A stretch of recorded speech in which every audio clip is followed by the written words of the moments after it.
Diyos, lumuhod ako sa harap mo na alam kong nagkasala ako laban sa iyo sa napakaraming iba't ibang paraan. Sa aking sinasabi at ginawa, pati na rin sa mga maruruming kaisipan na bumabaha sa aking isipan. Alam ko na ako ay isang makasalanan at dahil dito, ako ang dahilan ng pagpapako sa krus ng Panginoong Hesus upang tanggapin ang kaparusahan na nararapat sa akin, upang bayaran ang presyo para sa aking mga kasalanan. Panginoon, alam ko na ako ay hindi karapat-dapat na lumapit sa iyo. Ngunit hinihiling ko ang iyong kapatawaran sa lahat ng aking mga kasalanan, alang-alang sa iyong anak, si Jesucristo na namatay para sa akin sa Kalbaryo. Hugasan mo ako, nananalangin ako sa dugo ni Jesus na naglilinis. Linisin mo ako sa lahat ng aking mga kasalanan. Punuin mo ang aking puso ng matuwid na mga pag-iisip at malinis na pagnanasa, sapagkat hindi ko nanais na maglubog sa sespit ng kasalanan na matagal nang naghihiwalay sa akin sa iyo. Salamat, Panginoon, na iyong ipinangako na ang lahat ng nagtitiwala sa Panginoong Hesukristo bilang tagapagligtas ay magpapatawad ng kanilang mga kasalanan magpakailanman. Purihin ka, Panginoon, dahil sa iyong biyaya at awa sa akin, isang makasalanang iniligtas sa pamamagitan ng biyaya. Sa pangalan ni Jesus ay nananalangin ako. Amen. Mahal na Panginoong Jesus, ikinalulungkot ko na ako ay naging makulit at sumuway sa aking mga magulang. Alam kong dapat kong pakinggan ang mga ito, ngunit kung minsan ay ayaw ko at pagkatapos ay nagkakaproblema ako. Hindi ko nais na sumuway, ngunit kung minsan ginagawa ko at alam ko na ito ay gumagawa ng mga itong kasalanan. At pagkatapos sila ay galit sa akin at ako ay baliw pabalik sa kanila. Mahal na Jesus, mangyaring patawarin ako sa pagsuway at tulungan akong makinig sa aking mga magulang at sumunod at gawin ang sinasabi nila sa akin na gawin. Salamat sa iyo na kahit na ako ay malikot, mahal mo pa rin ako, kahit na alam ko na ito ay gumagawa ng malungkot sa iyo kapag hindi ko ginagawa ang sinasabi sa akin na gawin. Salamat, Jesus, sa pagkamatay ko para sa krus at salamat sa pagkuha ng kaparusahan para sa aking mga kasalanan kapag ako ay malikot. Salamat na ikaw ay muling nabuhay at pumunta sa langit upang ako ay mapatawad at mapunta rin sa langit. Salamat na hindi ka tumitigil sa pagmamahal sa akin kahit na sumuway ako at tulungan akong maging mabuti sa hinaharap. Salamat, Jesus. Salamat, salamat. Amen. Ama, ang bigat ng aking mga kasalanan ay mabigat sa aking budhi at alam ko na walang katwiran sa akin. Lumapit ako sa iyo na nagsusumamo para sa iyong malaking awa at nagsisisi sa lahat ng maraming kasalanan na aking ginawa laban sa iyo ng labis. Panginoon, ipinagtatapat ko na sa aking pagmamataas ay nabiru pa ako tungkol sa iyong pag-iral at nilapastangan ka sa salita at gawa. Ngunit natuklasan ko na ipinadala mo ang iyong nag-iisang anak, ang Panginoong Hesukristo, ang tanging katanggap-tanggap na hain na maaaring magbayad ng halaga para sa aking mga kasalanan.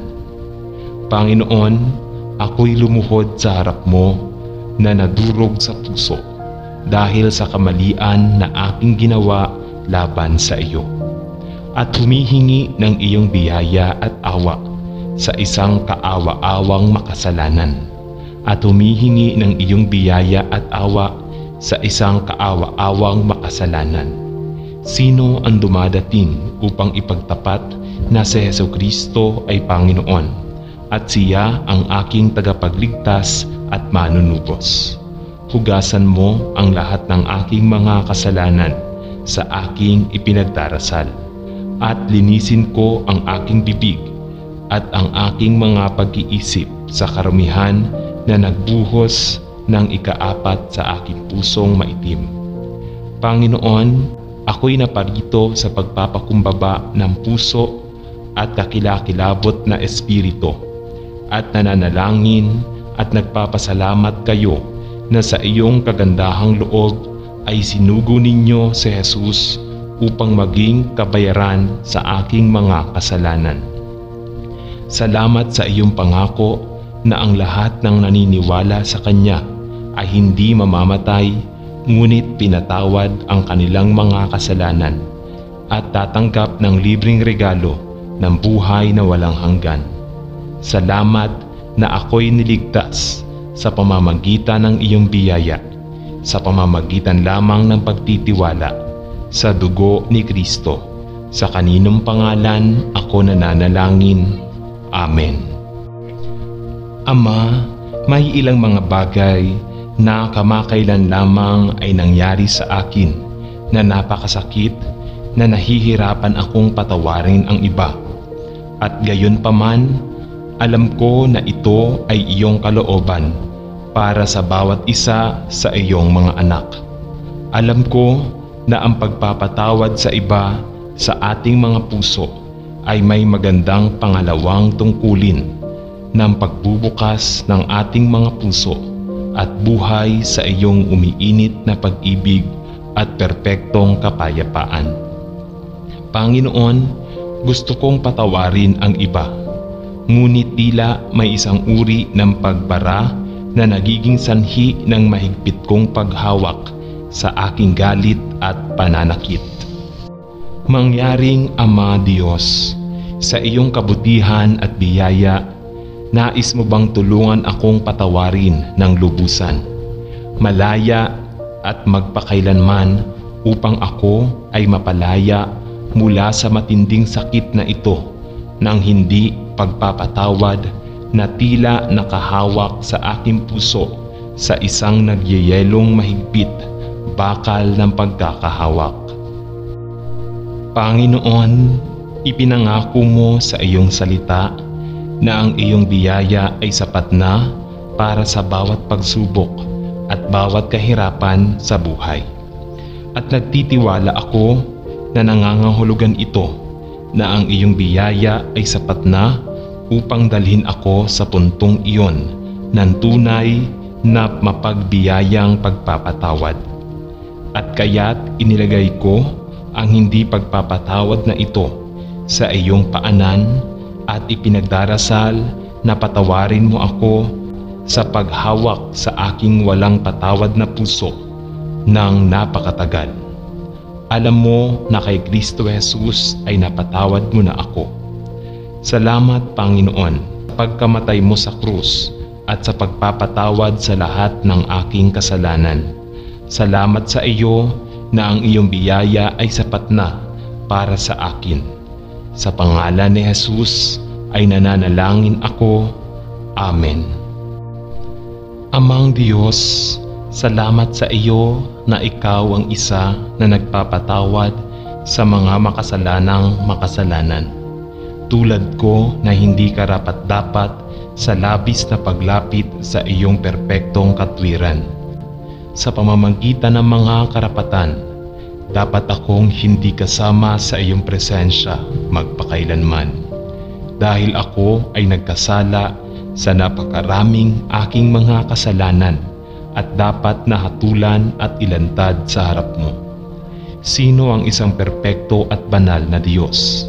At gayon pa man ay iyong biyaya at awa Ikaw ay bumaba mula sa langit upang iligtas ang isang nagkasala na makasalanan at ipinadala si Jesus upang mamatay sa krus upang sa pamamagitan ng paniniwala sa Kanya, sa pamamagitan ng hindi ako mamatay, kundi magkaroon ng walang hanggang buhay. Salamat Panginoon para kay Jesus. Salamat sa pagkamatay mo sa krus at pagbuhos ng iyong dugo para sa akin. Sa pangalan ni Jesus, Amen. O Panginoong Diyos na makapangyarihan sa lahat, na nagpapatawad ng mga taong nagkasala at walang kasiyahan sa pagkamatay ng isang makasalanan.